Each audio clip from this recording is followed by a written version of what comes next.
Okay, let's try this again. Yes, no. Alright, that and... Okay, good. Yeah, I apologize, folks. No idea what happened there.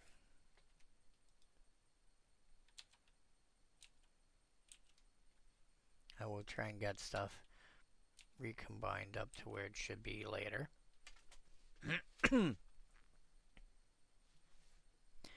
But, yeah.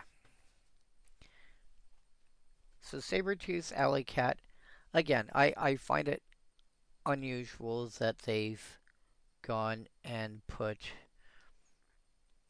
what's the word I'm looking for?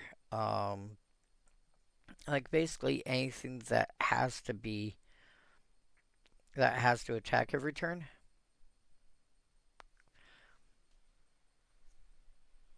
Instead of attacks each turn of Fable, now says attacks each combat of Fable. Because it used to be that you could just as long as you got it to attack once, you were fine. I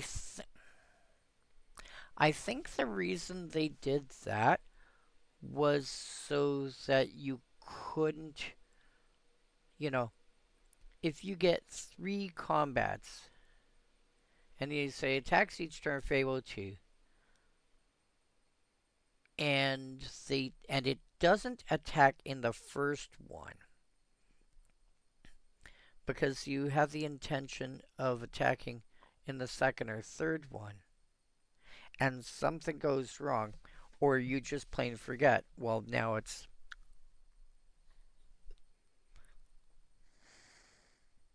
that's not a thing that can happen. So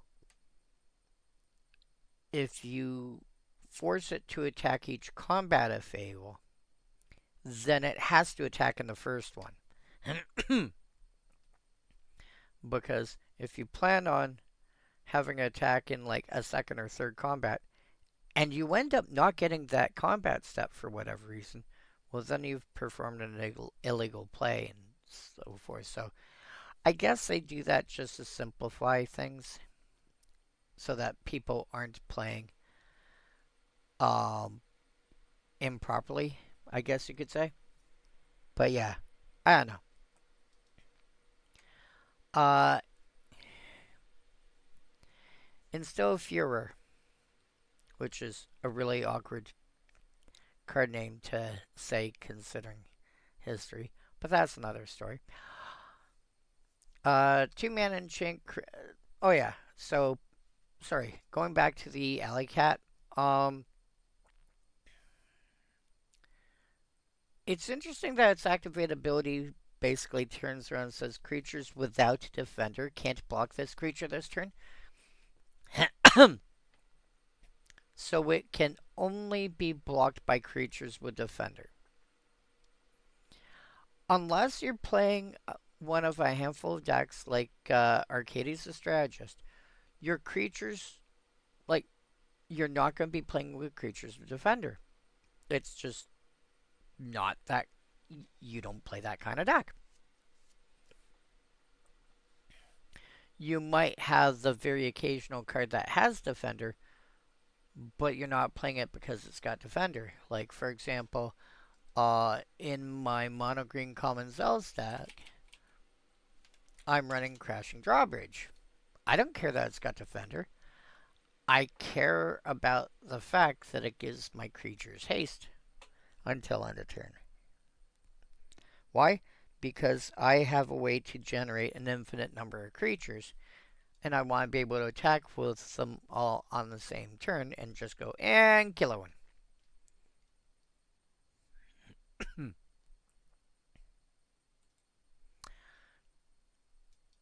So the occasional deck might have defender,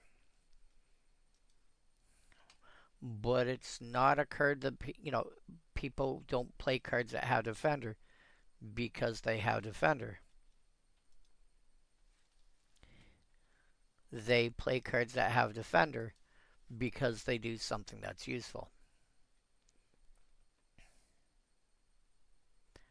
So Sabertooth Alley Cat is going to end up being unblockable most of the time. And note the fact that if you get, say, 3 combat steps,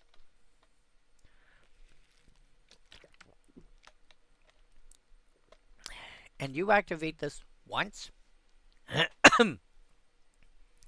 it is not going to be blockable at all, except by creatures with Defender, for all 3 combat steps. So that is the thing. You know what? I'm curious about a thing.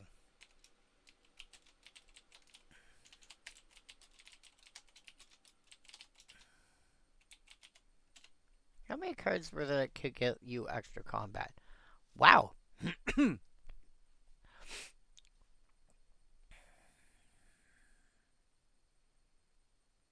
Aggravated Assault,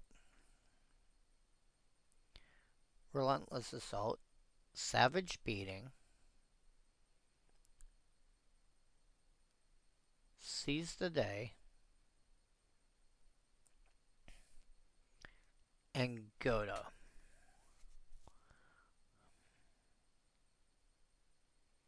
You don't care about Samurai.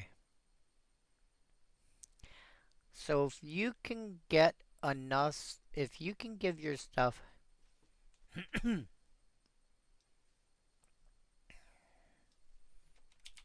have vigilance.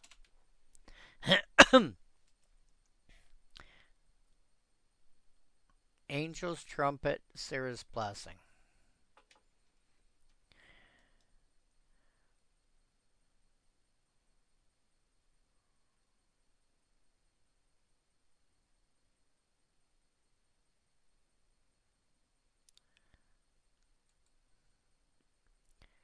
So you would probably have to play Boros.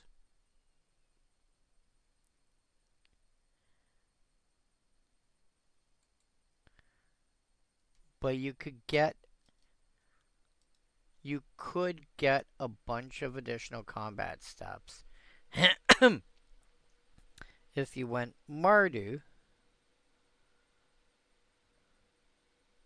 No, you don't have to go Mardu, do you?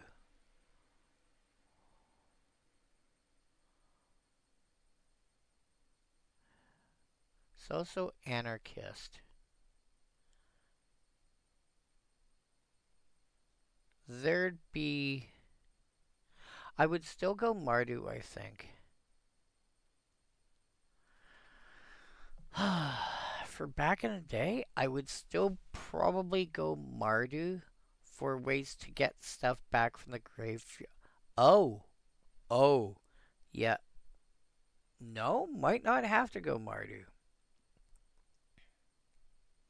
I think you could stick with Boros. There'd be...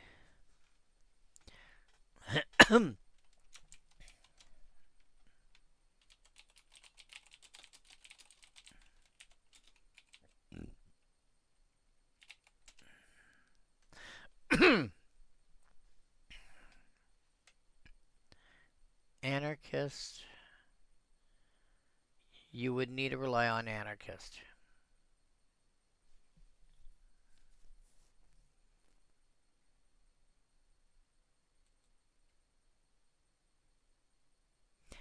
Okay. That would be really tough. It is possible to get a large number of combat steps, though. Because you have Anarchist, you have some kind of sack outlet, and even if it's, where did we see it here? Yeah, even if it's like Caregiver. You have a sack outlet. You You use Anarchist to get back a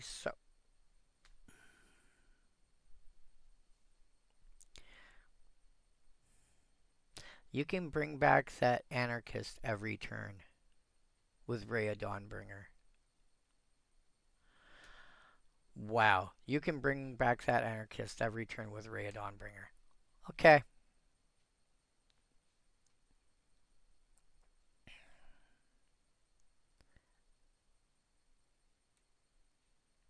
So you can get a couple of additional combat. You can get at least one additional combat step every turn that way. Sack the Anarchist, bring back Seize the Day, etc., etc., etc.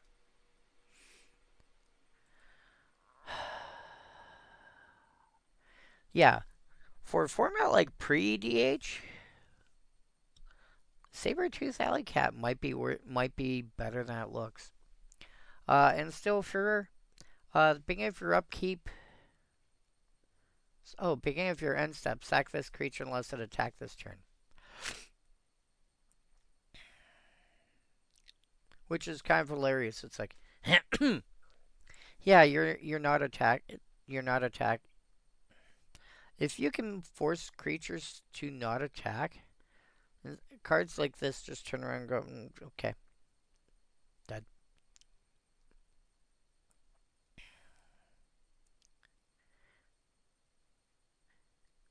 If you can somehow bounce the enchantment with this trigger on the stack. Oh, that's funny. Oh, that's silly.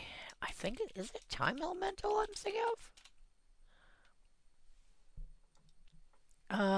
Return target permanent that isn't enchanted to its owner's hand. So yes. With this trigger on the stack, use Time Elemental, bounce Instill Fur back to its owner's hand. And yeah, just keep have a Izzet way of making a person sacrifice a creature every turn. And then of course have some way to make it very difficult for them to attack or what have you. And it's like, hey, by the way. Goblin Firefiend. I think this had day one errata, if I remember right.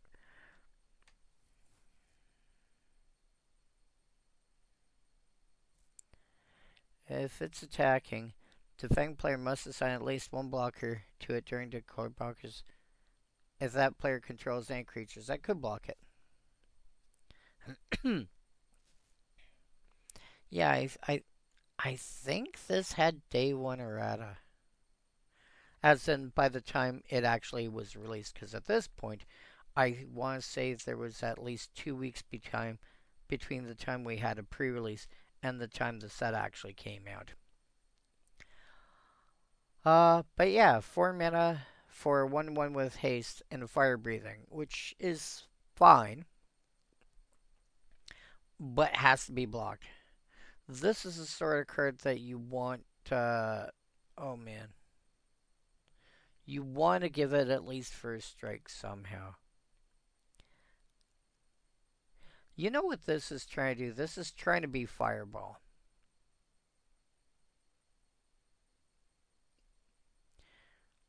You at least need 2 cards to make this work well. You need this, and you need some way to make it unblockable. It's fine.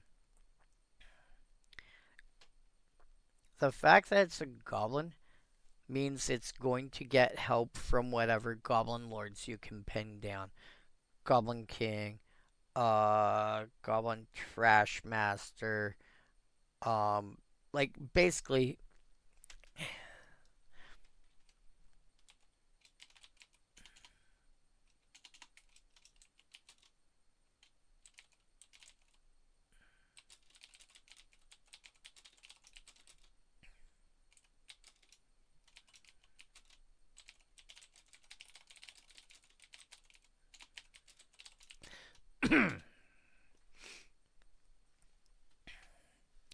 Dropkick Bomber counts.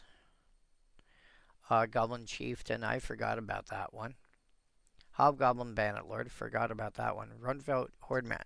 Yeah, so 1, 2, 3,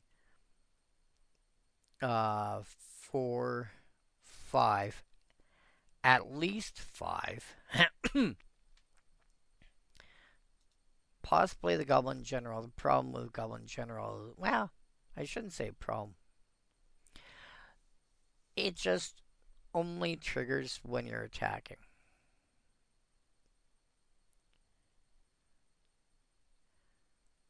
Although, back in the day, it said it was a goblin. And it says, when it attacks, all your goblins get this.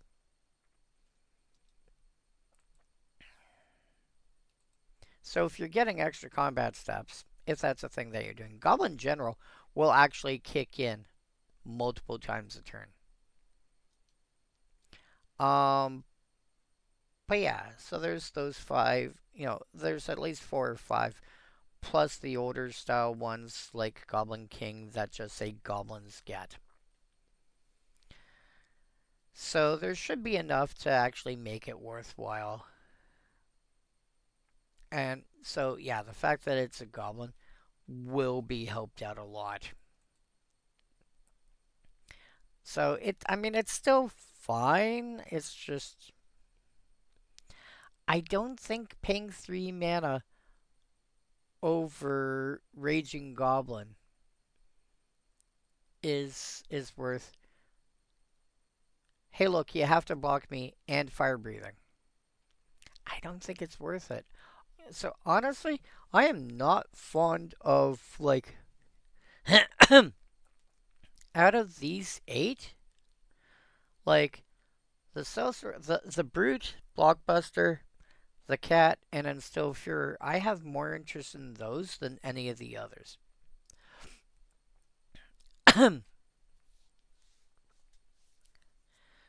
Excruciator. Yeah. 8 mana for 7/7. I did not understand what this card actually did. I kept thinking it was damage that would be dealt to it can't be prevented.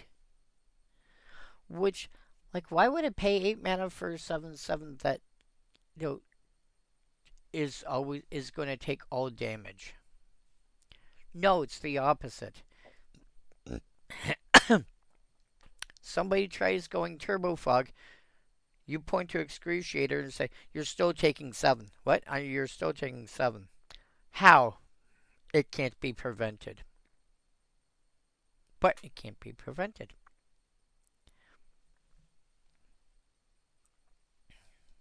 Yeah.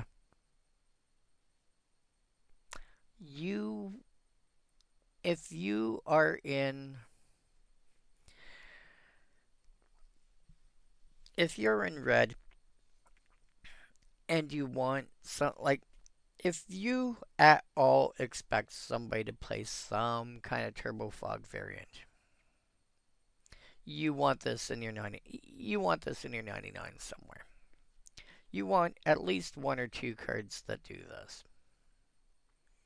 If you're playing green, Questing Beast, which is a good enough card to run even without the damage can't be prevented.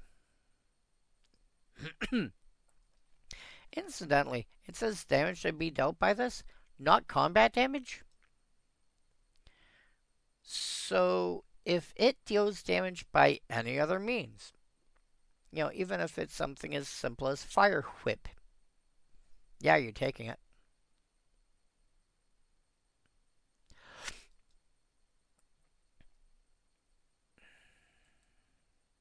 So, this I think is a fairly big jump up from these first 2 rows. I think that's a fair jump up. Torpid Moloch. Again, one of their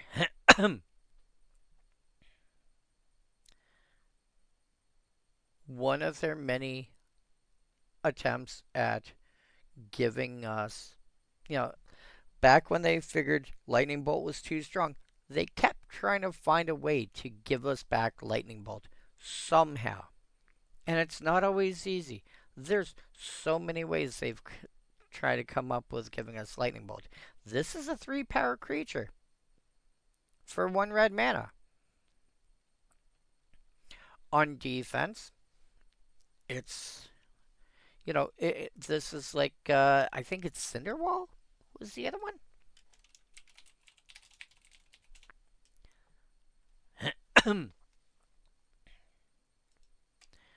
Yeah, this thing.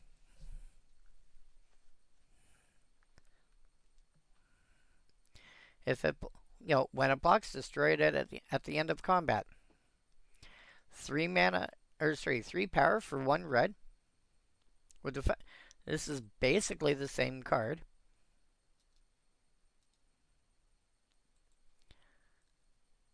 Except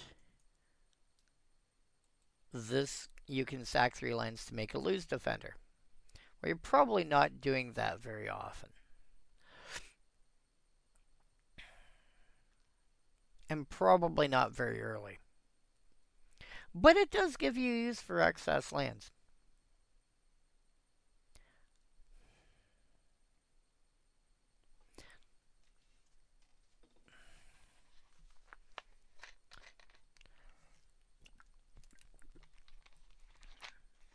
Funny thing is, red is not known for its defensive creatures.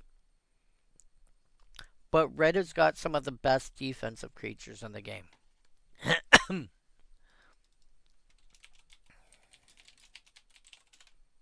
Like Wall of Stone. 3 mana for 0/8. It'll just jump in front of like anything. Wall of Fire. Same mana value. It's only a 0/5, but it's got fire breathing. Like back in the day, these things were huge.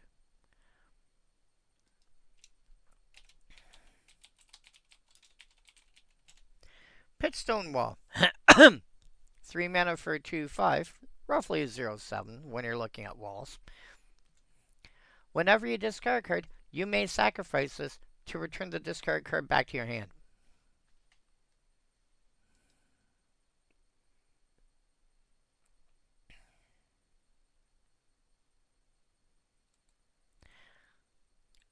Like, red has got some amazingly good walls.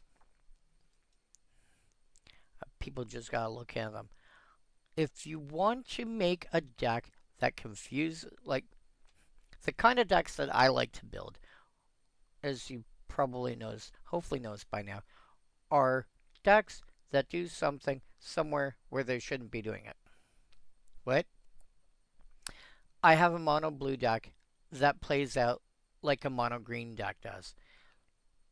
It has creatures that tap for mana. It has ways to get lands out of its deck into either its hand or sometimes into play. It has creatures with landfall abilities that actually, make bigger till end of turn. Like anything that I can think of that's like how a green deck plays, I try to put in my mono blue deck. If you are interested in that kind of deck, try building a defensive mono red deck. Not the playstyle of being defensive. So, sure, I make a bunch of 1/1 tokens, but I'm holding them back as blockers. No, we're talking more along lines of my deck is based around creatures with defender. My, I'm blowing stuff up to stop it from being able to attack. I'm not playing an aggressive deck. I'm sitting back. You have a handful of counter spells in there. Tybalt's Trickery, probably one of the best counter spells at all in Commander. So yeah. But yeah,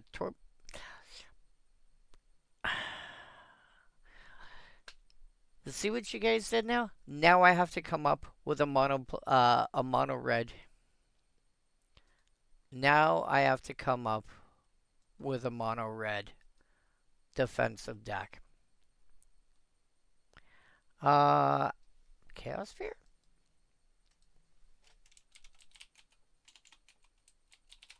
Is that the one I'm thinking of? Creatures with flying can only block creatures with flying.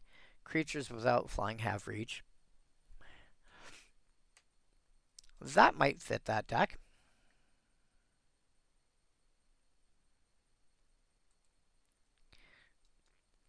Yeah. I don't think I'd put Torpid Moloch in that, though.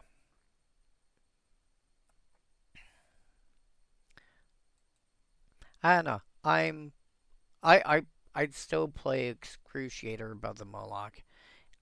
I don't think it does enough. This, on the other hand, Barbarian Rift Cutter. 5 mana for a 3/3.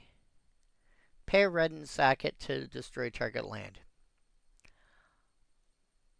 Again, because it's a creature, you can keep getting it back every turn. You combine this with the Ray of Dawnbringer. You are basically going, every upkeep, red : destroy target land.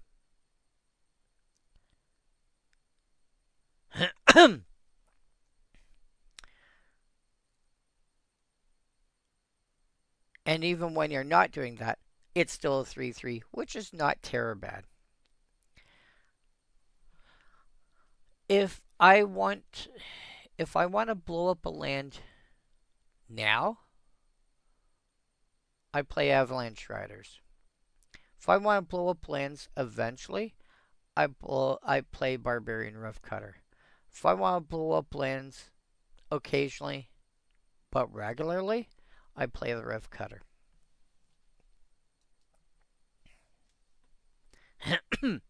I'm playing I'm playing white, or I'm playing black, and that gives me consistent reanimation.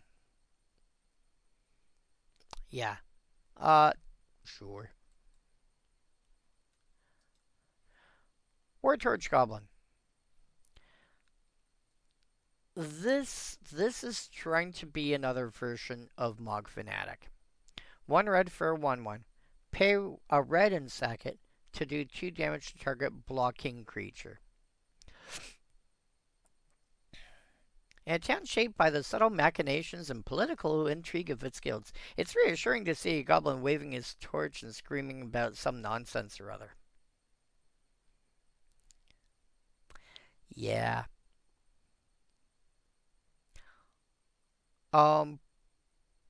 Eh?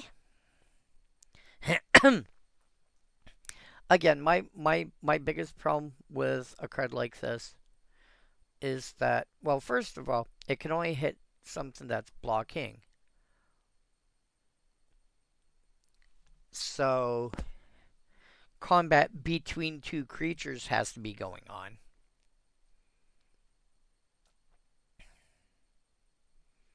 Is dealing an extra 2 damage going to be enough? You be the judge. And it's target blocking creature, the one on the defensive side, not target blocked creature, the one on the offensive side. So, I don't know. Not that enthused by it. But again, that's me. And it can only hit a creature, and only if it's blocking. And you're paying mana to activate it. Honestly, give me the Excruciator and the Rift Cutter first. Again, doesn't feel like it does enough. Its saving grace is that it's a goblin. Green, on the other hand. Oh, huh. Oh, going back to this thing about Convoke. Remember what we said about the Equinaut? What was it? Conclave Equinaut, I think? Which, when it came out, I did not properly understand how it worked. Now I get it. Rootkin Ally. Same essential mana cost. It's just white instead of green. Or green instead of white. Same size. Same Convoke ability. Tap 2/1 tap creatures you control. Colon. This creature gets +2/+2 till end of turn. So, to activate, you have to activate in pairs. But, doing that, every creature you tap gives this +1 power, +1 toughness. So if you tap like, 8 creatures, you're giving +8/+8.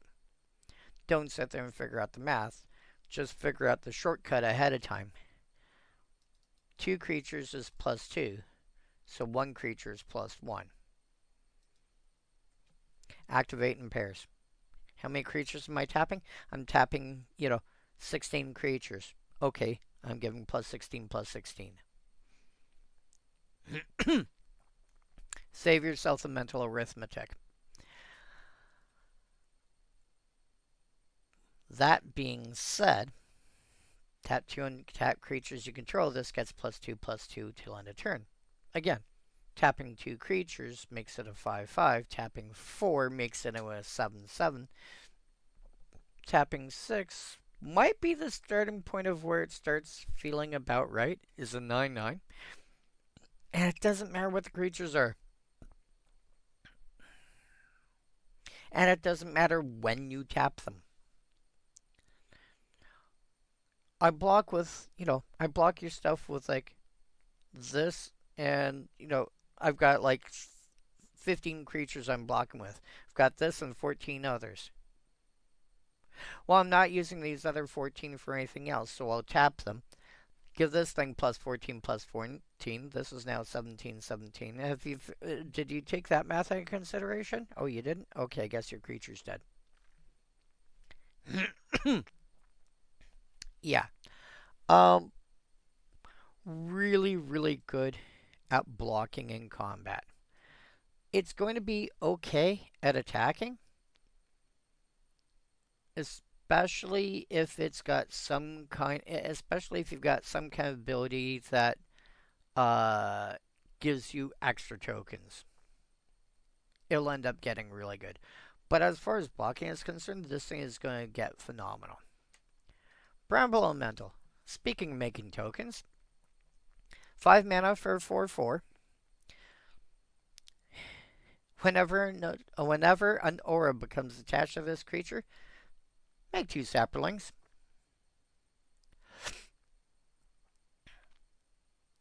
What happens if the aura that you're attaching makes saplings?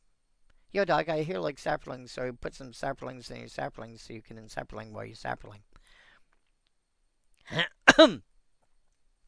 The funny thing about this is, let's say, for the sake of example, and obviously you're not playing this because you're playing Commander. But if you scroll back down to Stasis Cell, Stasis Cell, attach a sword to target creature for 4 mana. Forget what this does. Pay for it. Attach a sword to target creature.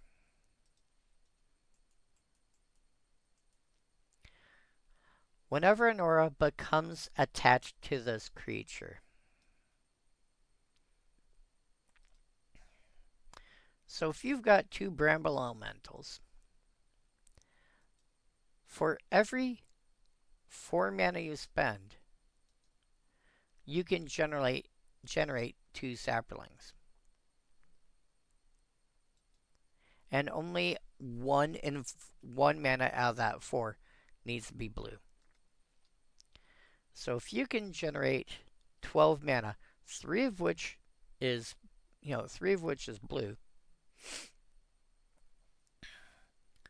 You can take this aura, you can take Stasis Spell, attach it here, make 2 saplings, attach it here, make 2 saplings, attach it here, make 2 saplings. You've made 6 saplings for your 12 mana. Ping 2 mana to make a 1/1 is not a bad deal.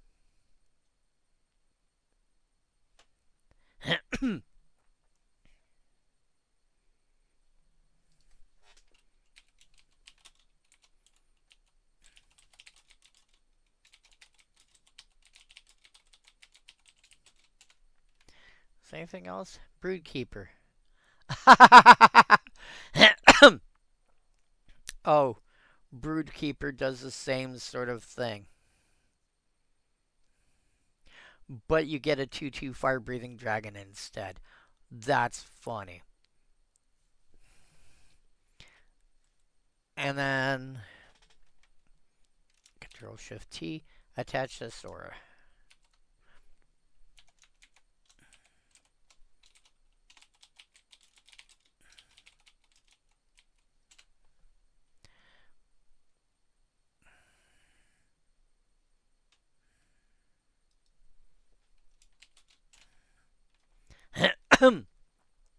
Aw, damn. So you have to play... You'd have to play at least 3 colors.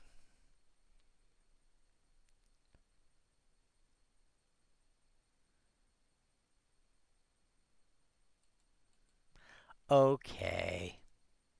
I'm sad. So to pull it off, you have to play at least 3 colors. But...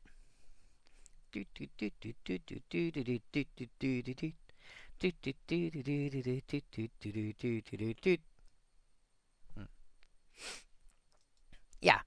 So Bramble Elemental, I can see that if you've got a very casual group that's willing to let you build up to getting to a point where you can do the thing that you want to do, and the thing that you want to do is not complicated or not really powerful at all, then yeah, looking at something like that. But Bramble Elemental, in and of itself, is not terrible. Where do I have you? I have you in a deck that cares something about auras.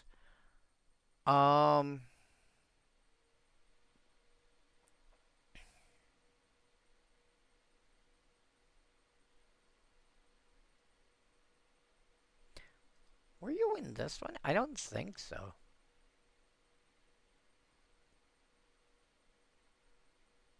Oh, yes, you were.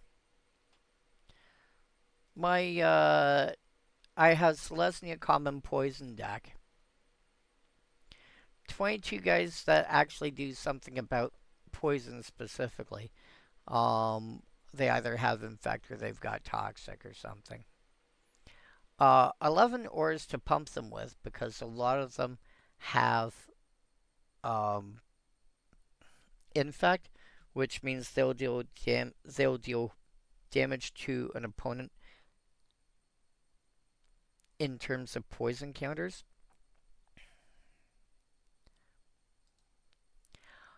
And then a handful of cards that just do something about auras. This is big for having auras. This is big for having auras. These two make auras cheaper. And Bramble Elemental just happens to give, if you happen to throw auras on it, it gets bigger. Or sorry, it makes tokens. So yeah, that's in a deck that doesn't even have... It doesn't even actually have synergy with what the deck itself is trying to actually do. But it's still useful. Ursipine? See, this is what that, oh, where were you? That black shade. There it was. Undercity Shade. 1 black, 4 other for 1/1 with fear. 2 green, 3 other, so roughly the same, for 3/3 with Frozen Shade ability, but in green.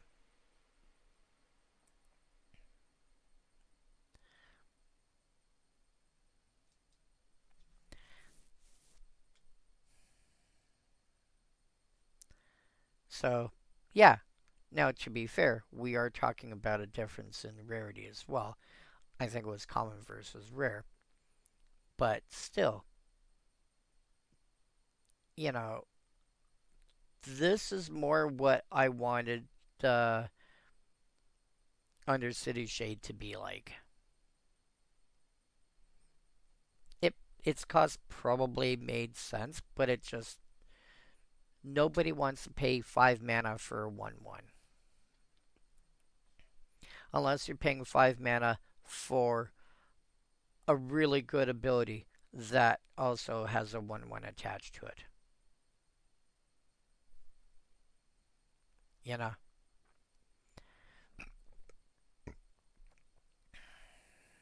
If it's like, when this enters the battlefield, exile target non-land permanent. Okay, that's a thing I can wrap my brain around. Yeah, this is good. Are you playing beasts? You should be looking at this. Are you playing a deck that can generate a bunch of mana and just needs an outlet for it? And you just want to make one creature really big? Here you go. You know, does this fill a spot that you want? You have access. And son of a biscuit, I have to AFK again. Please hold.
Boop. I apologize, people. I don't know what's going on with my body right now, but I have to AFK more than usual for this right now. Anyway, Ivy Dancer. It looks kind of meh, but don't forget that Forest Walk can be used two completely different ways. The obvious bit is that a creature with Forest Walk cannot be blocked as long as the defending player controls the forest. So that's obvious.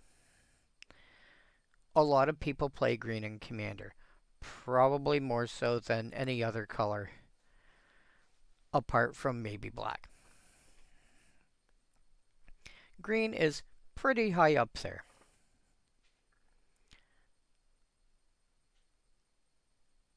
So a lot of people are going to be playing with forests. Then you got the people that, like for example, my mono blue deck runs Yavimaya Cradle of Growth because it combines, well, first of all, it doesn't have a color identity in and of itself. It's a land that just makes other lands into forest, just like how Urborg Tome of Yawgmoth turns everything into a swamp. It doesn't have any colored mana symbols or anything on it, so it works well in black, but it's not black. Yavimaya is the same thing. So a lot of people are going to be playing Yavimaya, whether they're playing green or not, to help with, means suddenly their fetch lands tap for mana, or, if they are playing green, they're playing, like, if you're playing green-black, it's never bad to have Yavimaya and Urborg in your deck if you can swing it, because what this means is that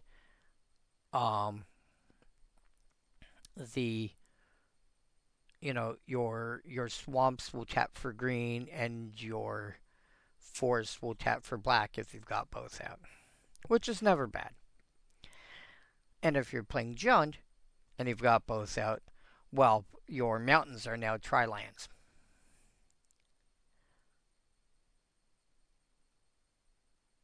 But if somebody's got a forest out, and, a creature has Forest Walk, I attack, you have a forest in play, you can't block it. This is also true the other direction. If somebody is attacking you, and they are trying to force you to block it, and you don't want to block it, and you would rather take the damage, what you can do, because you're playing with Ivy Dancer, you're playing green, you probably have at least one forest in play by then. They attack you. You tap your Ivy Dancer, give it Forest Walk before blocking can be declared. You now cannot block it, and thus take the damage, and your creatures live.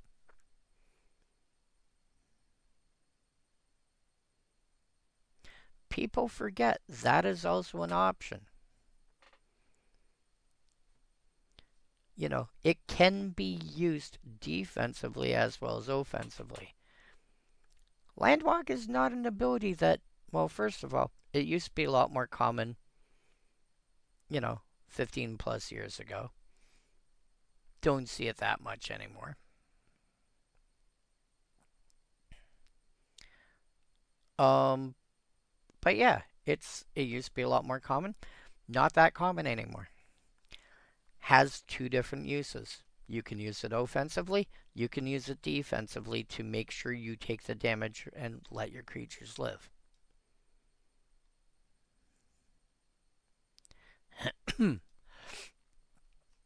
So when you see a card like Ivy Dancer, keep that in mind. You might want to be using it more often than it looks. Goliath Spider, 8 mana for 7/6 with reach. It is a giant spider. Well, no, it's a Goliath Spider. So, just for firm reference, let's compare this to actual giant spider, which is, I think, no, is it green plus 3? Am I misremembering? Yeah, it's green plus 3. Okay. So you're paying 1 green plus 3.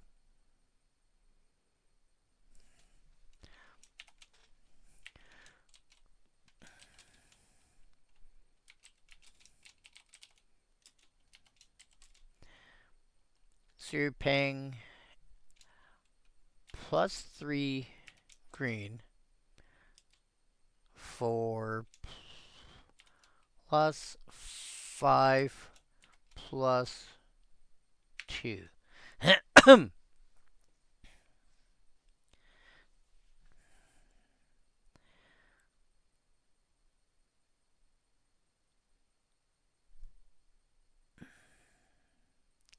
You are getting something that's basically, so 2/4 with reach averages to a 3/3. Okay? That averages to a 3/3. Let's actually do this way. 5 becomes 4, and this becomes 3. So you're paying for 2 giant spiders. You're getting 2 giant spiders, roughly. But getting an extra point on one of the stats. And losing a second copy of reach, because reach twice doesn't do anything. It's, you have reach. You can't reach higher than reach. Not in Magic, anyway. In other games you can, but not in Magic.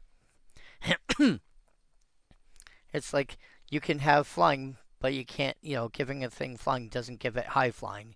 Giving a thing with first strike, it doesn't get first or strike. Yeah.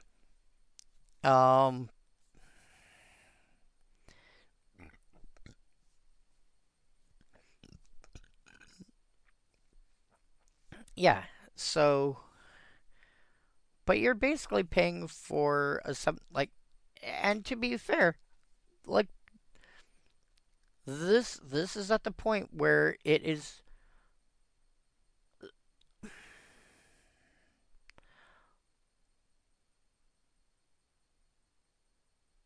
the only thing I would love for this to have at this point in time would have been regeneration.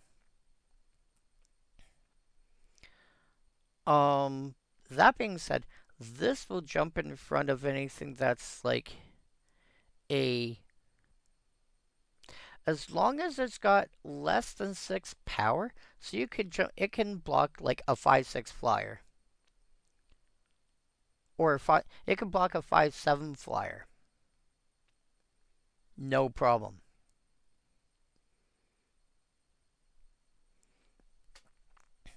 This thing will block and kill so many things. Or, hilariously, what happens if you give it the ability to block multiple things? Wait, what? What happens if you give this the ability to block multiple things? Snatch, snatch, snatch, snatch, snatch, snatch. Oh, if you do that and then you give it Death Touch with something like, I don't know, Basilisk Collar, commonly the one that comes to mind the fastest, just because it does what I'm looking for right away. Thunk.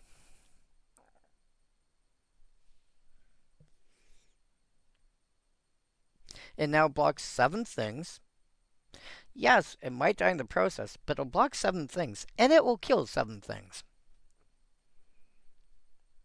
Yeah. Yep, Goliath Spider can do that. Yeah, you want a big creature that will say fuck you to to flying creatures, go ahead. Scion of the Wild.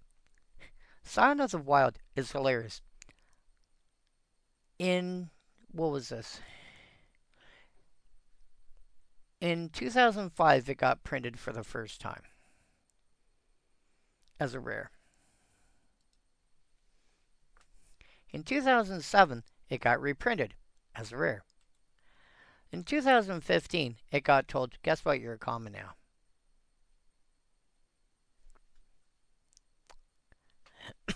To be fair, it's not doing anything else. It's just a big dumb creature. For 3 mana, it's just a big dumb creature. It can be a really big dumb creature, especially if you do something along lines of like some kind of insurrection effect. Steal all creatures. Thank you. Those are mine now.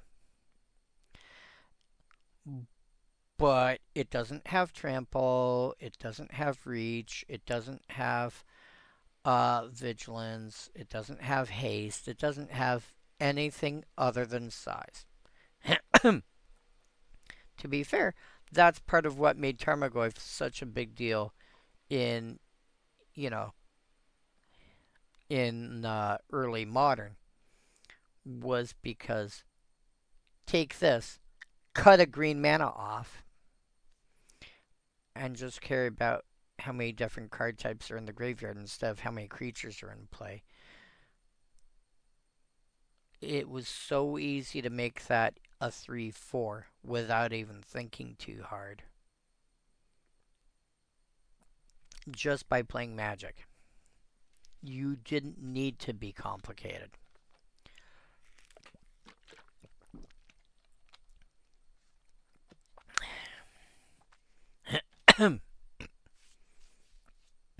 And only required a single green. Yeah. But yeah, Scion of the Wild, it's just a big dumb green creature for 3 mana.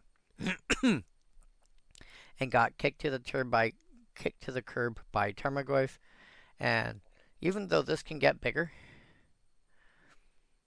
Tarmogoyf can get just as necessarily big for a much easier cost. And Tarmogoyf is now what, like 20 something?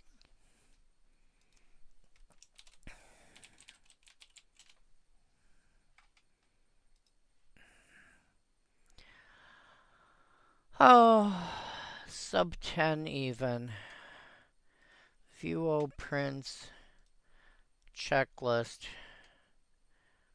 Sort by USD. 1, 2, 3, 4, 5. 5 different versions that are under $10. The original print is under 20.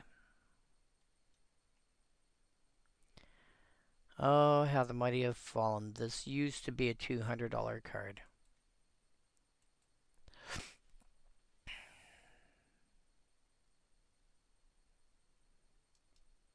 Yeah.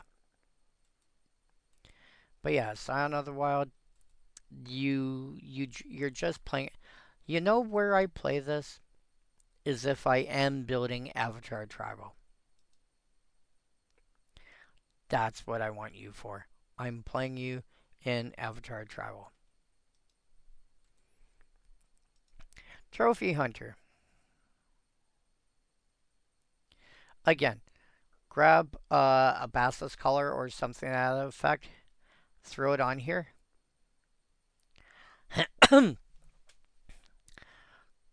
Every 2 mana, destroy target flying creature. Put a +1 counter on this. Oh, and then you get...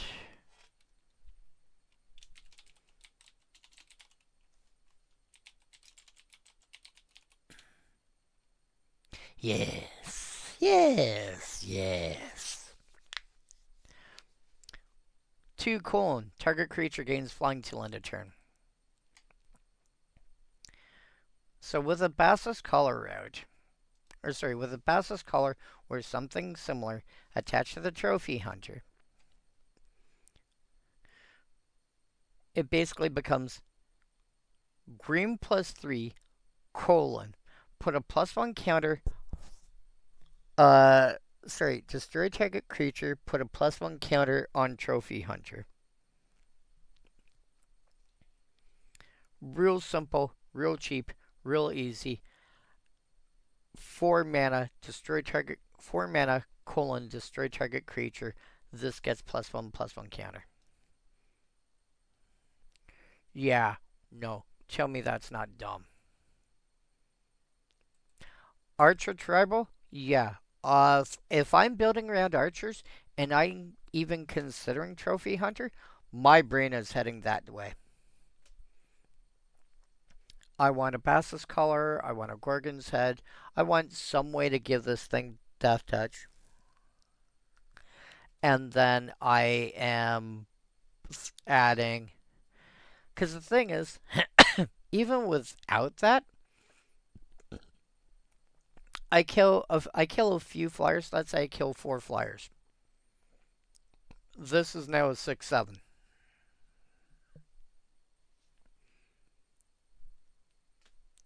This is now able to take out, this is now able to put away put away their bow, dig out the battle axe, and go, all right, thwack.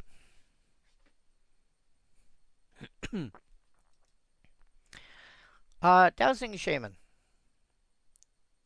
Are you playing with enchantments? Are you concerned that your enchantments are going to die? Are you specifically caring about your enchantments? So, what I mean by that is Eternal Witness can get back any permanent that's in your graveyard.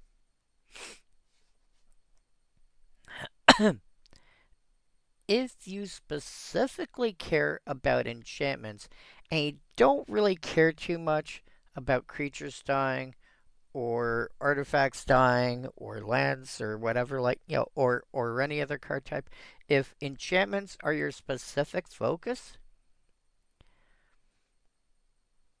Dowsing Shaman, especially if you've got some way to untap him, 5 mana, you get a 3/4. Next turn, if you've got some kind of untap ability, let's say like Instill Energy, 3 mana, bring an enchantment back, untap, do it again, bring another enchantment back.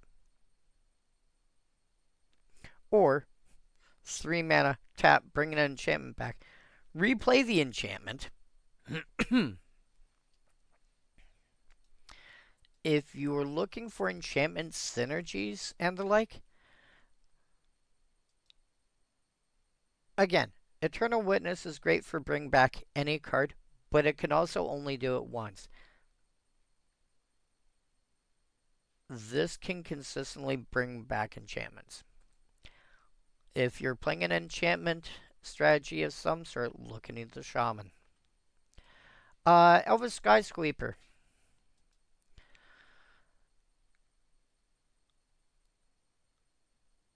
The biggest concern if I'm playing this and I'm considering playing some kind of aristocrat stack is making sure there's enough flyers to actually make it worthwhile. Then there's the fact that the activation is 5 mana. But if I'm playing green, I probably already have enough elves and ramp along lines of rampant growth or what have you. That's not a problem. So I'm less concerned about the 5 mana activation.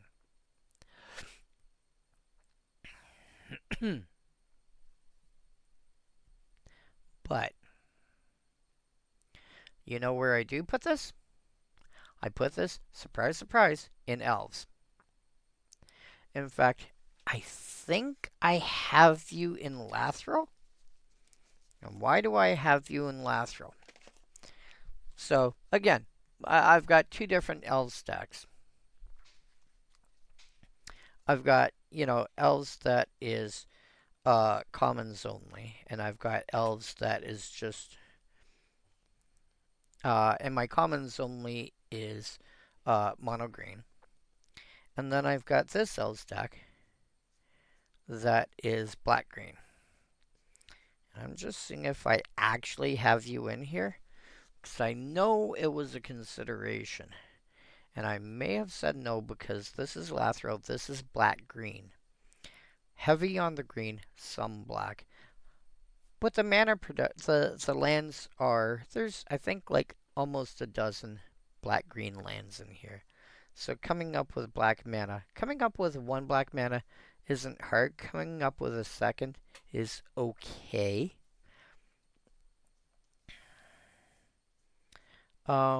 But I know it was a card like that was a consideration for this. Yeah, no, I didn't bother. Largely due to the fact that playing black green, I had cards like Atomize, for example. Your various putrefy, etc. kind of effects. Putrefy, Assassin's Trophy. Destroy target permanent in a large category. Plus also having access to Beast Within.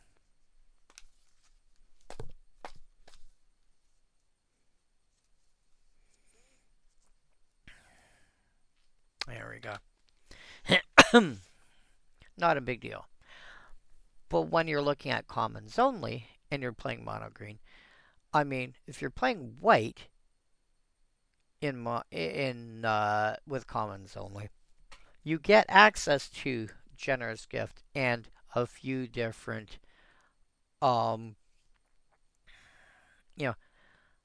exile target non-land permanent. Its controller gets something to compensate effects. But you get access to Generous Gift, which is the white version of Beast Within, which has not been reprinted at common. So it's harder to find stuff that can actually kill stuff that you need to kill when you need to kill it when you're playing green. But you have enough ways to generate, to create creatures. And so I have this in my commons elf stack, which I think I left behind at my LGS.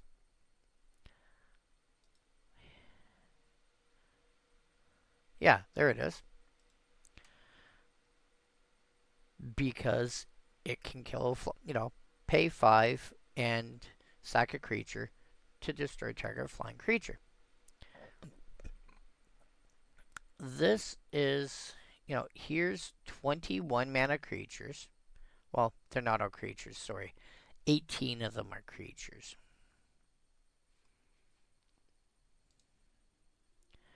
Two mana creatures, and it only says sacrifice a creature. It doesn't say sacrifice an elf. Out of these 17, two of them are not creatures. So that's 35. And by the way, getting extra creatures, Night Soil kicks in there. I can eat stuff from graveyards to start making elves, or to make saplings rather. Guiltleaf Ambush is going to make at least 2 tokens, which isn't a lot, but it's one more than what it is by itself. Presence of Gaunt gives the creature the ability to tap to make a token.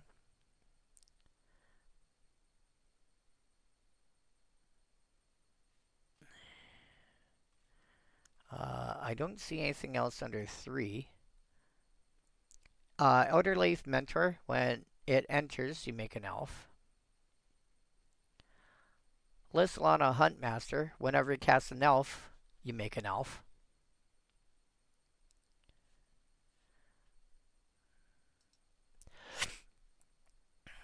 I don't think I... No. I also do have Haunted Fengraf to help get creatures back from the graveyard. So I do have some ways of producing additional, including the fact that I can go infinite. Yeah. But if you're playing, like, if you are restricting yourself, if you're playing mono green elves and you're restricting yourself, especially if you're going on a budget for whatever reason, then, you know, having access to this is never bad. And if you're not playing elves and you're willing to spread your wings a little bit, so to speak, and you've got access to, I mean, if you're playing sapperlings, throw this in a sapperling deck. Wait, what? Why? Throw this in your sapperling deck or throw this in your squirrel deck, and suddenly you've got, like, cool, I need to kill some dragons. I happen to have extra mana floating around. Pop, pop, pop, pop. I can afford to lose a couple of squirrels. Any deck where you've got a way to generate a bunch of tokens and just having the ability to just kill a thing outright and not really care about being down on the resources. Oh no, instead of 25 tokens, I've only got 24. Shrug. Overwhelm. This is almost overrun with Convoke. You're paying 2 extra mana over Overwhelm, but you're not because, over 2. This is double green plus 5. You're basically paying an extra mana for Convoke, but you're losing out on the trample. But it's easy enough to get the trample back. Have ways in your deck.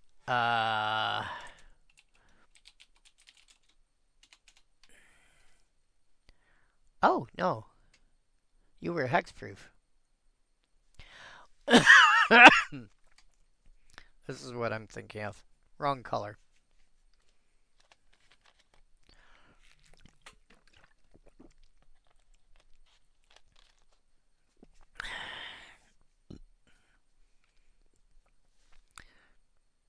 Archetype of aggression. Creatures you control have trample. Creatures your opponents control lose trample and can't have or gain trample.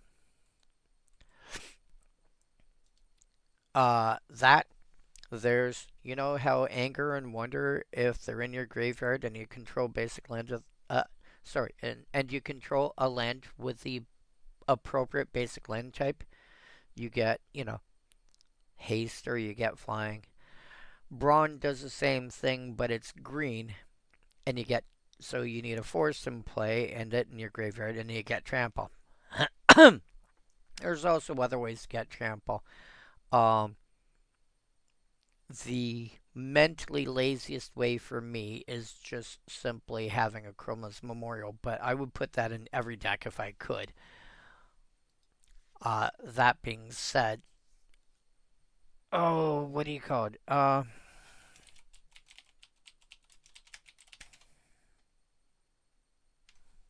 Yeah, Stampede Driver.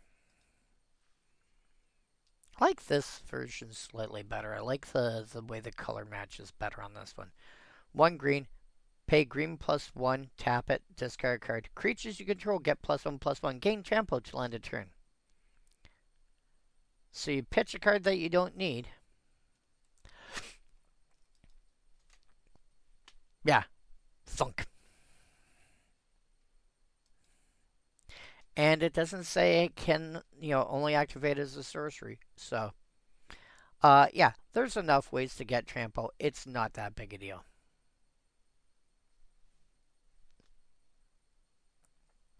So, that being said, tap like 3 random creatures, pay 4 mana, give all your creatures +3/+3 till end of turn. Thunk. Half of them probably have trample anyway. Uh, yeah, you need a cheap finisher. You can get this for online for 2 cents. Gather Courage. Similar idea, but you're looking at a almost giant growth effect. That all you have to do is tap a creature. I mean, if you're doing it when you're blocking, you could tap the creatures that you're blocking with to go, hey, by the way, +2/+2. What? Oh. I don't generally recommend giant growth effects for Commander. They're best. An effect like giant growth, its best effect is when you're playing something like Infect, which is dealing damage based on poison.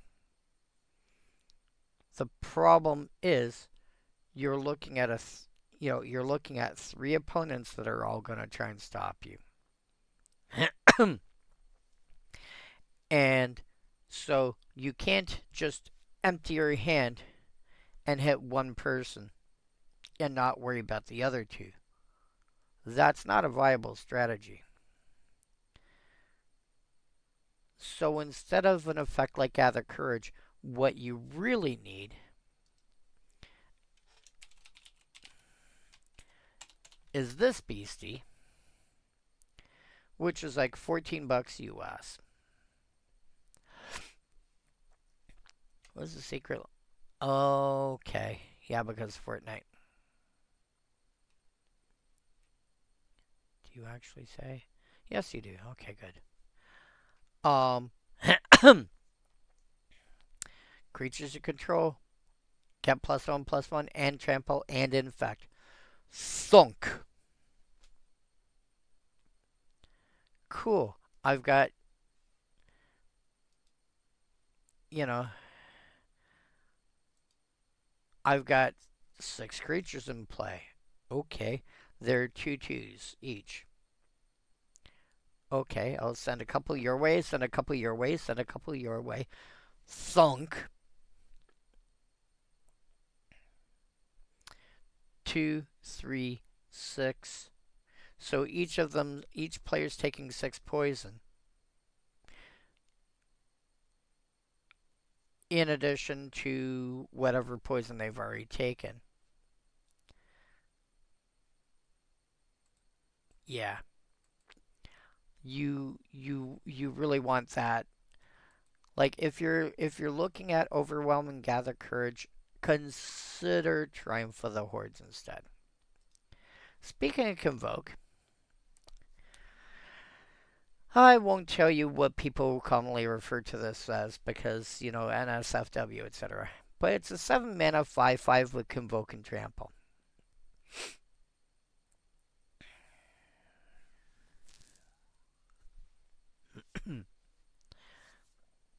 um, which again means you could tap 7 creatures. And if you're playing a token strategy of any sort, you probably have it. And even if you're not, you're probably looking at tapping 2 creatures and paying 5 for a 5/5 trample, which isn't bad. The problem is you can get a 5/5 trample pretty efficiently these days. I mean, ID equal green, format equal EDH, format equal type 1. Get back here. Power greater than 4, toughness greater than 4. Trample, mana value less than. Let's say mana value less than 6. How big can we get? Power descending. No. You can get an 8/8 trample for 5. 8/8 trample for 5 that occasionally can't untap. There's ways around that. A 7/6 vigilance trample vehicle with additional ways of getting bumped. 7/7 reach trample that only lasts for a couple turns, but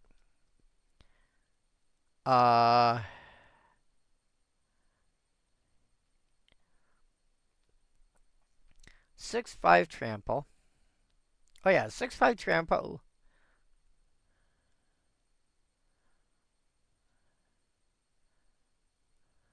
Wow. 6/5 trample seems pretty easy. I mean, as long as you're willing to go to higher rarities.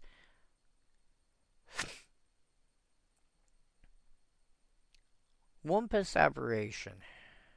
You can get a 6/6 trample that might let somebody get a creature card into play.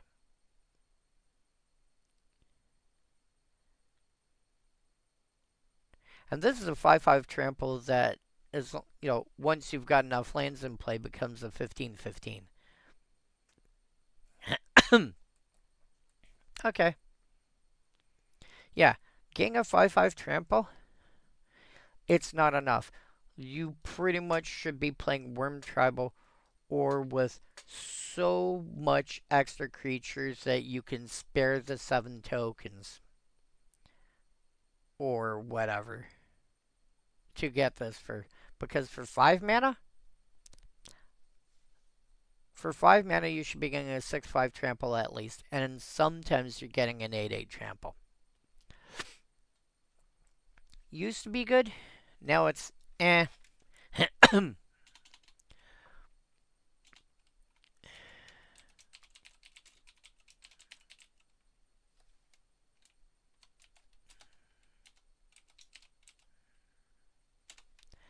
Alright. Stuff that has a multicolor identity. Let's get through this quickly. 1/1 creature that regenerates for green.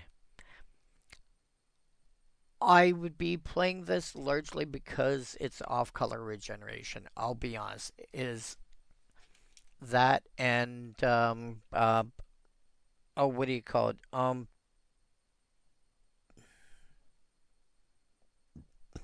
I've got the card name wrong. I know it, and I can't think of it.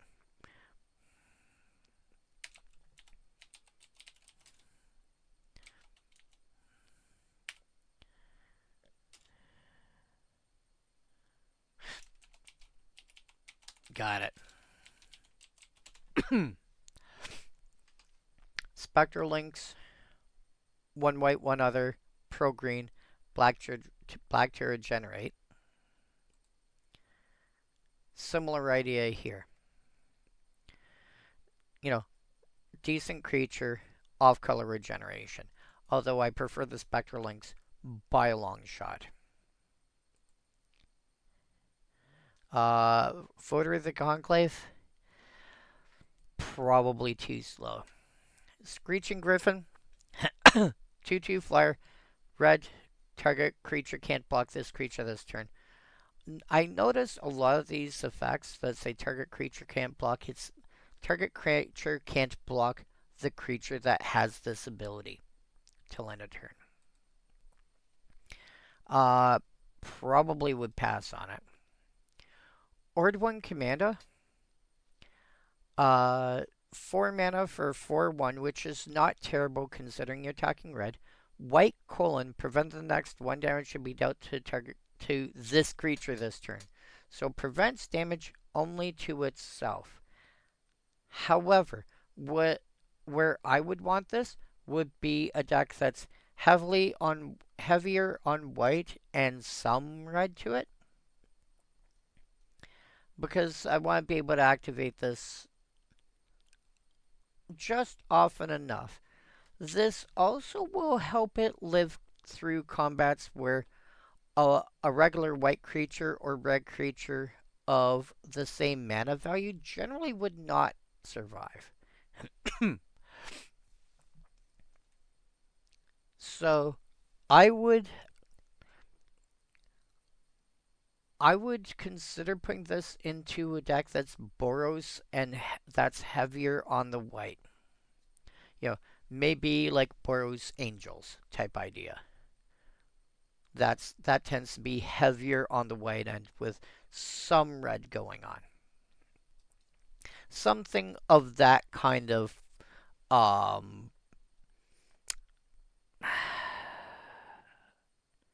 like color distribution idea. Roofstalker white? Honestly, I probably wouldn't bother. I'd just find another way to give my zombies white. Zombies white. I'd find another way to give my zombies flight instead. Again, the Chroma's Memorial always comes to mind, but there's easier ways, including like Predator Flagship. Just pick 2 : target creature gains flying till end of turn. Done. Tattered Drake runs into the same problem as a lot of these creatures. At this point, you're paying, realistically, you're paying 3 mana for a 2/2 flyer. Which means for off-color regeneration, thankfully only 1, but for off-color regeneration, you're paying an additional 2 mana for that ability. No. I might see my way to like blue +3. Blue +4 is just, no, too much. This should be like, at least, and I don't like the card, at least make this a Snapping Drake. Now, am I playing this in a zombie deck that's gone at least Dimir? I might consider that at that point. Dimir Drakes? Cool. Maybe an option. But more likely zombies because of the fact that you get enough other zombie payoffs to play with. Otherwise, forget it. Transluminant?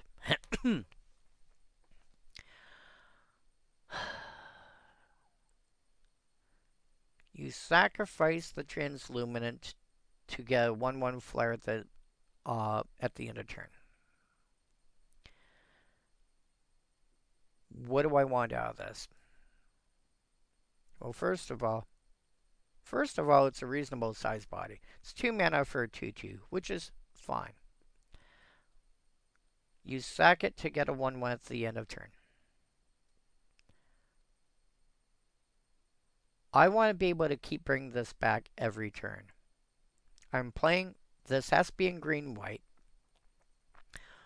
but maybe I'm looking at combining this with an effect like Sun Titan that can keep bringing back cheap cards. And when I say cheap cards, we're talking Sun Titan wants mana value 3 or less when it enters or attacks. You know.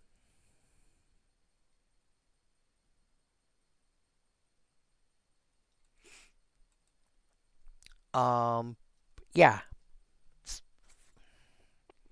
I want to be able to keep getting this back every turn and keep sacking it every turn and make more tokens that way. They are flying tokens, which is not nothing. And I want a reason. Ideally, I think if I'm doing this, I'm looking at trying to build something aristocrats-ish.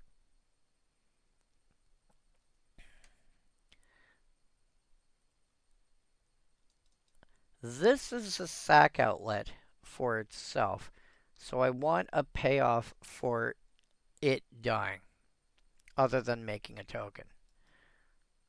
I want the sacrifice itself to pay me off for something. I can probably find a way for it. Rolling Spoil. Blow up a land. If you spent black towards it, you get nausea as well. Yeah, there's enough lands that you're going to want to get rid of. You should probably consider playing this or a similar effect anyway. Remnants of Night. 4 damage target creature and you gain 4 life. If blue is spent to cast it, draw a card. It's really easy to make that, like, unlike Rolling Spoil, which is double green, 4 mana, and to get its additional rider, you need to spend black, so you need to be going green, green, black, 1. Compare the ribbons, where it's 5 mana, but you go black 4 to black, blue 3. Not that hard to pull off to get the extra card. 4 damage target creature is going to kill a lot of things. Gaining 4 life is not an unreasonable ask. Flash Conscription. Gain control of untap and gain control of target creature till end of turn. Mine now. Till end of turn. It's got haste. If you spend white towards it, you have triggered lifelink. Keep in mind that since this is basically lifelink, but it's a triggered ability instead of a static ability, if you see this multiple times, for example, on the creature you're yoinking, you're going to gain life that many times, so you will double or triple or what you can stack all the life gain. Not.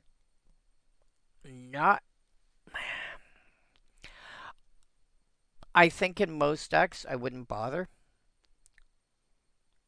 because for this bit here, oh, but this is an instant. Threaten effects in general, from what I remember, are commonly sorcery. At 3 mana, they're usually sorcery. At 4 mana, they're sometimes instant. You're paying 2 additional mana for the White Rider.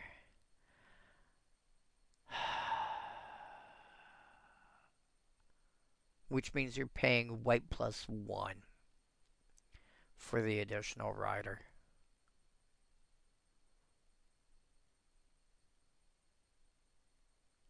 Which is not unreasonable in and of itself.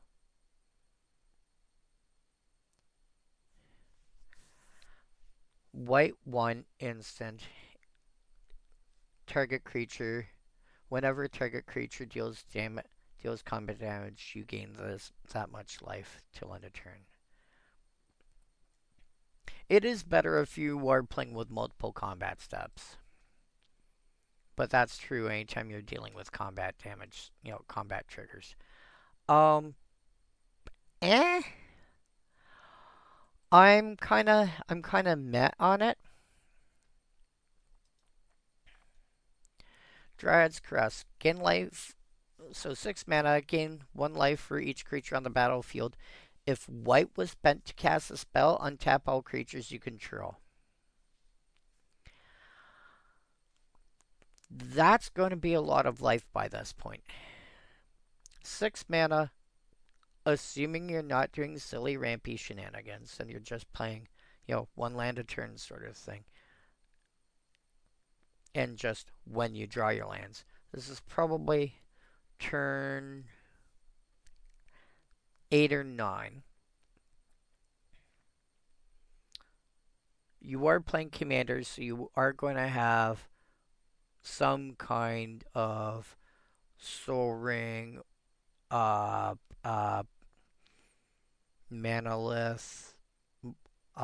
Mind Stone, something like that. So let's say turn 7, this is reasonable.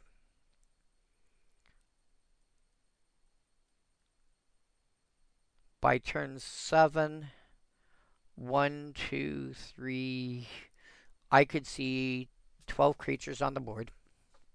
Not unreasonably.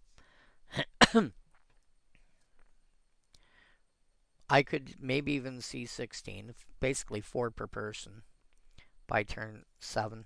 Should be reasonable. So, gain 16 life, and if you spent white towards it, untap all your creatures. Which is also relevant if you're playing with Convoke. Okay. Convoke out a bunch of stuff. Then pay 6 mana. You know, green, white 3. Gain 16 life, and untap all my stuff, and now I can attack with them. Okay. I can wrap my brain around that. That seems fine. Mortipede. Yeah. I'm assuming you're gaining at least 12 life with that card. If you're looking to gain a bunch of life, Dryad's Caress. If you're looking to gain a bunch of life at once, maybe. Mortipede. 4 mana for 4/1. The benchmark at that point was 4 mana for 4/2. You're losing a point of toughness. But 3 mana. All creatures able to block this creature this turn do so. Anything that can block Mortipede has to. Cool. I'll send my 4 damage over here. I'm going to die, but I'll send my 4 damage here. Heaven forbid you've got some, I don't know, activated ability elsewhere that goes, hey, by the way, you've got that touch till end of turn. Especially since this is the color scheme that's most likely to do it. Especially since you don't even need an activated ability to do it. I think you can probably do it off of 1 mana spell. Boom.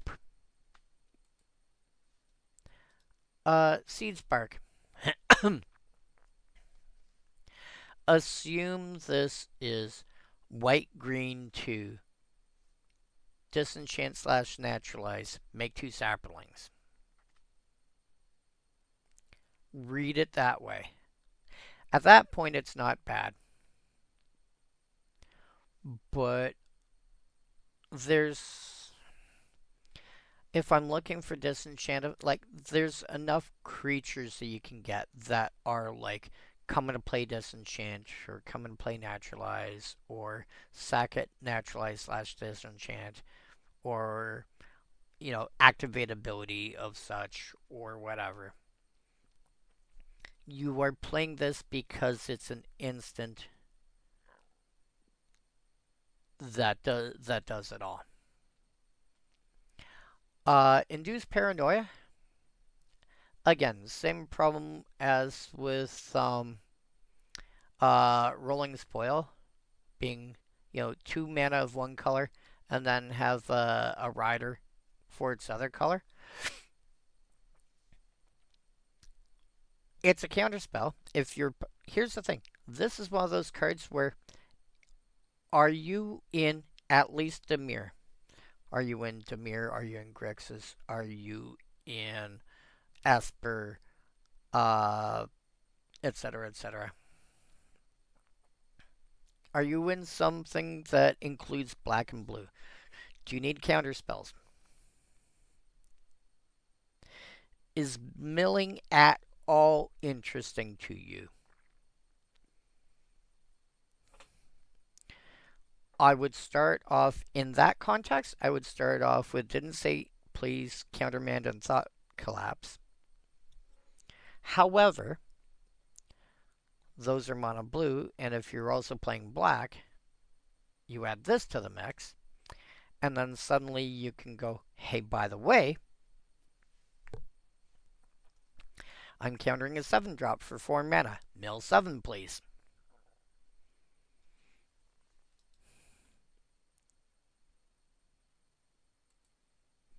So, yeah, something like that I can get behind. Boros Fury Shield. Prevent all coverage to be dealt by target attacking or blocking. So this creature that's in combat, if red was spent to cast it, deals damage to that creature's controller equal to the creature's power.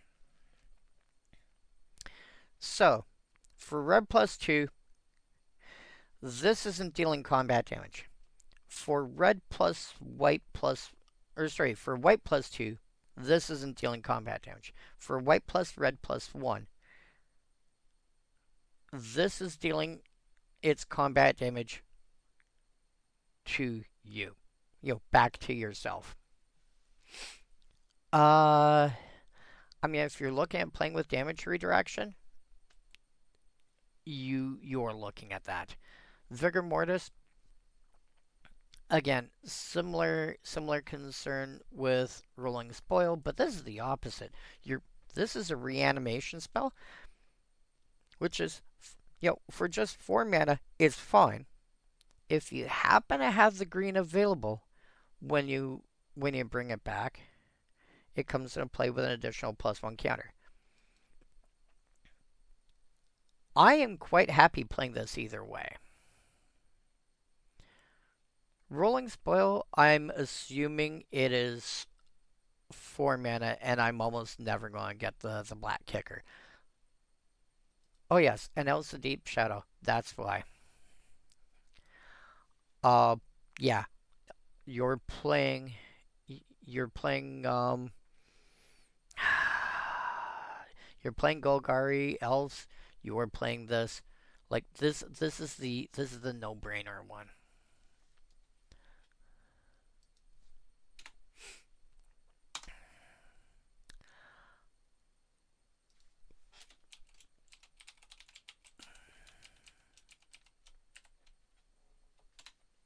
Let's go through these. Or actually, let's go through the artifacts quickly. It is getting close. Cyclopean Snare. Tap target creature, then return the snare back to owner's hand. No. No, just not worth it.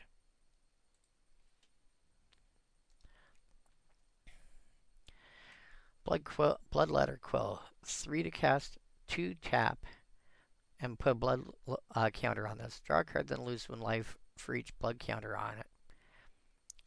Play blue-black, remove a blood counter from it. So this is like the progenitor to the One Ring. But it does give you a way to remove the counters from it. But the counters only say how much you get burned for.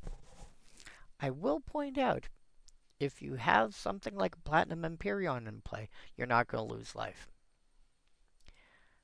Leashling. 6 mana for a 3/3. Put a card from your hand on top of your library. Return this to owner's hand.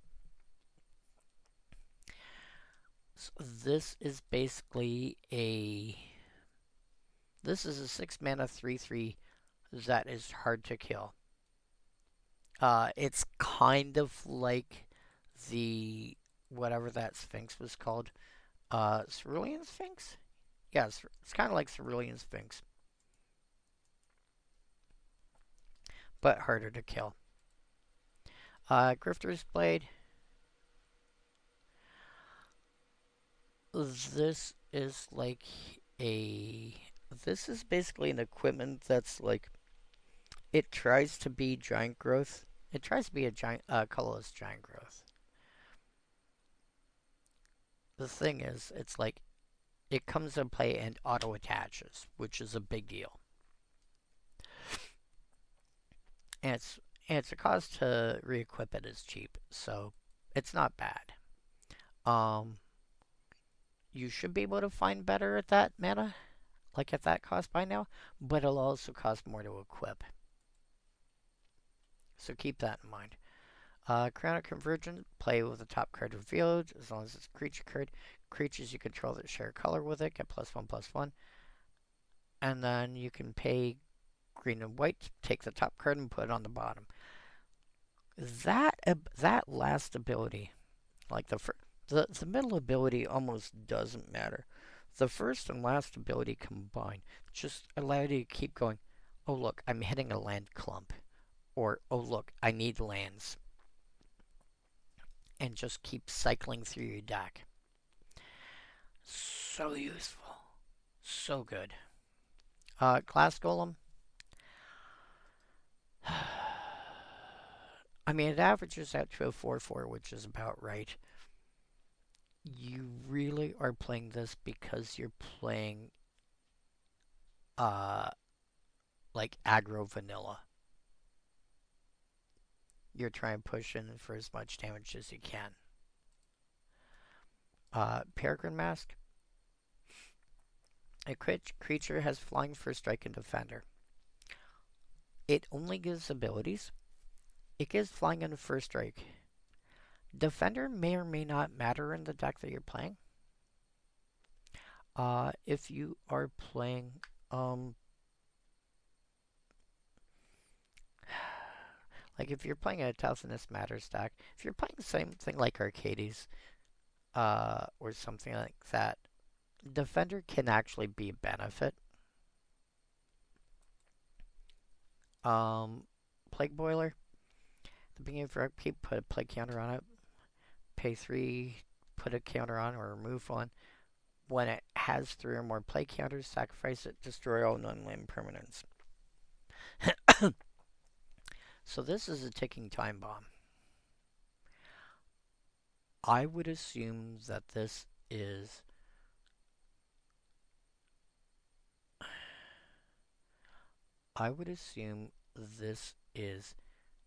like pay 3 mana, basically 3 mana and suspend 3, destroy all non-land permanents.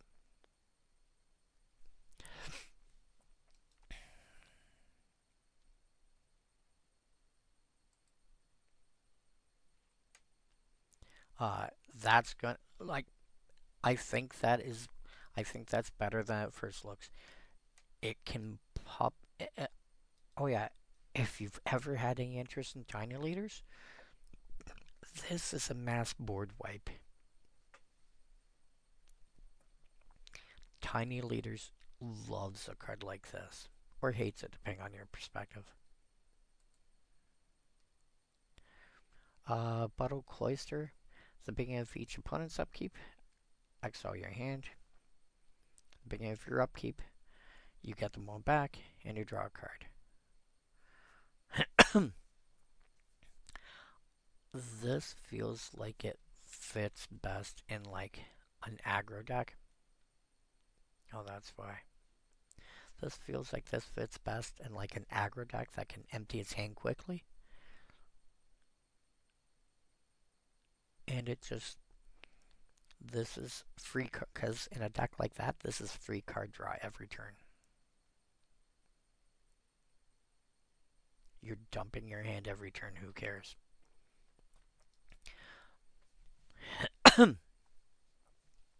No Stone Gargoyle.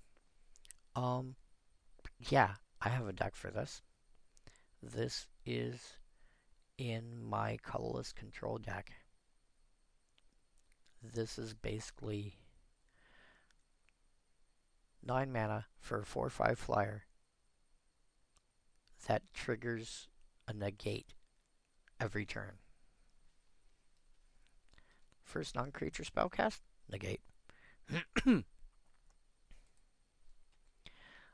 Junk Troller. There's better cards for this ability now, but 4 mana for 0/6 defender, works out to about a 3/3. Defender, probably a 2/3 or 3/2. But tap, put target card from a graveyard on the bottom of its owner's library. By the way, if you're playing with cards like Seedborn of the Muse, all your creatures on tap every turn. This is a tap ability. Boop, boop, boop.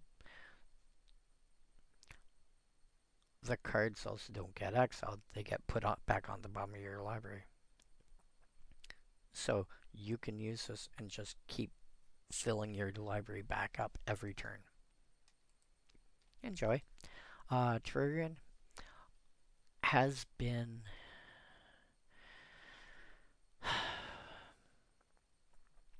a card like this commonly, like in Modern, it got played as like a 9th chromatic. And when I say chromatic, I mean chromatic star or chromatic sphere. They're essentially the same card. 1 mana artifact. Pay 1, tap and sack it. Get a mana of any color. Sphere lets you draw a card right away. Star says you draw a card when it goes to the graveyard. Basically when it dies. Terrarian, same idea. Slightly slower. It enters tapped, and it's 2 tap and sack, but you get 2 mana. Has seen some modern play. You would play this in like an X-style deck, and if you're at all interested in X-style deck for Commander, you're probably looking at this. You're also trying to figure out a way to make it enter untapped. 21, yeah, I'll stop there. And then lands, the 5 basics, the 4 shock lands, the 4 bounce lands, and then these 4. Dusk Mantles, Foxos, Vitu-Ghazi, and Sunhome. Dusk Mantle, are you playing at least Dimir? Do you care about mill? You're running this. You can also run this if you know what the top of your deck is, and you want to get rid of cards out, like just random cards that you know are junk that you don't need. That is a use. Kind of like people that go and play, say, Brainstorm, and then Thought Scour themselves. Similar concept there. Sphogthos.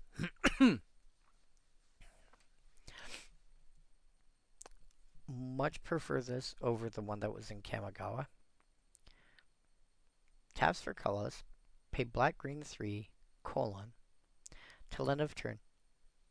It's a plant zombie with power and toughness each equal to the number of creature cards in your graveyard. So if you've got 5 creature cards in your graveyard, it's a 5/5.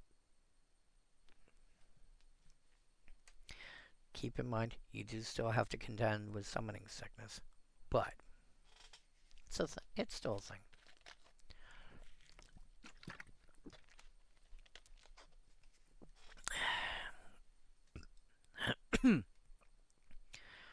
But if you've got a healthy number of creature cards in your graveyard, maybe because, you know, you had a few in play and then somebody hit a board wipe, you might have a 10/10. I would say it's still fine putting into a lot of decks, like an elf deck, for example. Like Golgari elves wouldn't complain a lot about having this in its mana base. Vitu-Ghazi, pay 4 and tap it, make a Zapperling. It's fine. It's not anything amazing, but you get a token every turn. Sunhome, Fortress of the Legion, much more useful, giving a creature double strike till end of turn. If you are looking at killing with commander damage and you're in at least Boros, this should be in your mana base.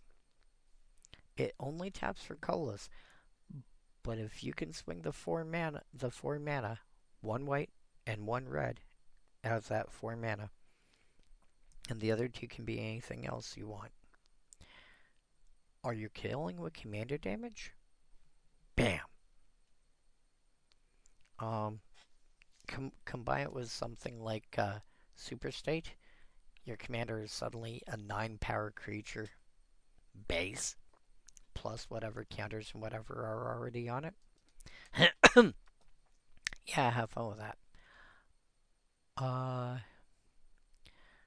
The bounce lands, we all know about the bounce lands by now. They're all good. We all know about the shock lands by now. They're all good. And speaking of all good, I think I am now all good. So, yeah.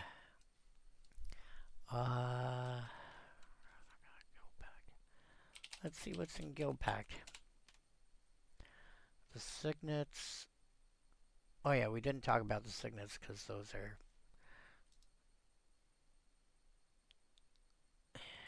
Those just go without saying. Niv Mizzet.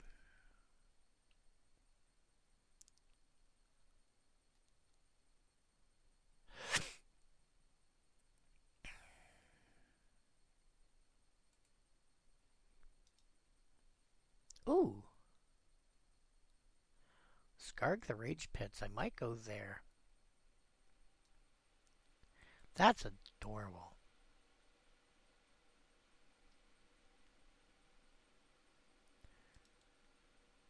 Oh my god. Ghostway. Yeah, I have to run I have to declare Ghostway.